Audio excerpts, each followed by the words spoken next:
ଆନନ୍ଦମାର୍ଗ ପ୍ରଚାରକ ସଂଘ ତରଫରୁ ଏକ ତିନିଦିନିଆ ସେମିନାର ଓ ଯୋଗ ଶିକ୍ଷା ଶିବିର ସମ୍ବଲପୁର ସହର ବୁଢ଼ାରଜା ନ୍ୟୁ କଲୋନୀ ସ୍ଥିତ ଆନନ୍ଦମାର୍ଗ ଜାଗୃତିଠାରେ ଉଦ୍ଘାଟିତ ହୋଇଯାଇଛି। ଏହି ଶିବିରରେ ଯୋଗ ଧ୍ୟାନ ଓ ଆଧ୍ୟାତ୍ମିକ ଶିକ୍ଷା ମାଧ୍ୟମରେ ଲୋକମାନଙ୍କୁ ଶାରୀରିକ ଓ ମାନସିକ ଭାବେ ସୁସ୍ଥ ରହିବା ପାଇଁ ପ୍ରଶିକ୍ଷଣ ଦିଆଯାଉଛି।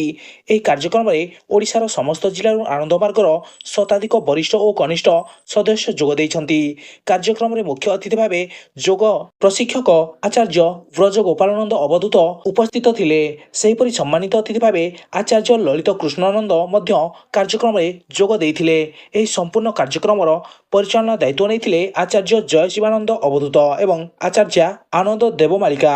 ଶିବିରକୁ ସଫଳ କରିବା ପାଇଁ ତପେଶ ଦେବ, ଶରତ ଚନ୍ଦ୍ର ସେଠ, ଦେବଦତ୍ତ ପ୍ରଧାନ ଓ ଦିଲ୍ଲୀପ କୁମାର ପଣ୍ଡା ଗୁରୁତ୍ୱପୂର୍ଣ୍ଣ ଭୂମିକା ନେଇଥିଲେ। ଏହି ଅବସରରେ ଆଧ୍ୟାତ୍ମିକ ଓ ଯୋଗ ସାଧନା କାର୍ଯ୍ୟକ୍ରମ ସହିତ ପ୍ରତିଷ୍ଠାତା ଶ୍ରୀ ପ୍ରଭାତ ରଞ୍ଜନ ସରକାରଙ୍କ ସାମାଜିକ, ଆଧ୍ୟାତ୍ମିକ ଓ ଆର୍ଥିକ ଦର୍ଶନ ଉପରେ ଗଭୀର ଆଲୋଚନା ହୋଇଥିଲା।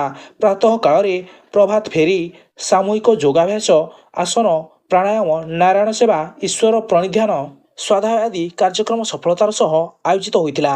ଏହି ଯୋଗ ଶିବିର ଓ ସେମିନାର ମାଧ୍ୟମରେ ସମ୍ବଲପୁର ସହରର ସଭ୍ୟସଭ୍ୟା ଓ ପଶ୍ଚିମ ଓଡ଼ିଶାର ଯୁବବର୍ଗ ଯୋଗ ଓ ଧ୍ୟାନର ସୁବିଧା ପାଇପାରିବେ। ସୂଚନାଯୋଗ୍ୟ ଯେ ଆନନ୍ଦମାର୍ଗ ତରଫରୁ ମାଗଣାରେ ପ୍ରତିଦିନ ସାଧାରଣ ଲୋକଙ୍କୁ ଯୋଗ ଶିକ୍ଷା ଦିଆଯାଉଛି। ସାରା ଦେଶରେ ବିଭିନ୍ନ ସମୟରେ ସମାଜସେବା, ରିଲିଫ ବଣ୍ଟନ, ସ୍କୁଲ କଲେଜ ଛାତ୍ରଛାତ୍ରୀଙ୍କୁ ନେଇ ପ୍ରତିଯୋଗିତା ଆୟୋଜନ ଆଦି କାର୍ଯ୍ୟକ୍ରମ ହୋଇଥିବା ସୂଚନା ଦେଇଥିଲେ ସଂସ୍ଥାର ସକ୍ରିୟ ସଭ୍ୟ ପ୍ରଣବ କୁମାର ପଶାୟତ। ସୂଚନା ଥାଉ କି ଏହି ଶିବିର 6 ତାରିଖରୁ 8 ତାରିଖ ପର୍ଯ୍ୟନ୍ତ ଚାଲିବ। ଜନସାଧାରଣ ଏଥିରେ ଯୋଗଦେଇ ଲାଭାନ୍ୱିତ ହେବାକୁ ଅନୁରୋଧ କରିଛନ୍ତି ବରିଷ୍ଠ ସଭ୍ୟ ବିଜୟ ଦେବ। ସମ୍ବଲପୁରରୁ ତପେଶ ଦେବଙ୍କ ରିପୋର୍ଟ, ବିପ୍ଳବୀ ପରିକ୍ରମା।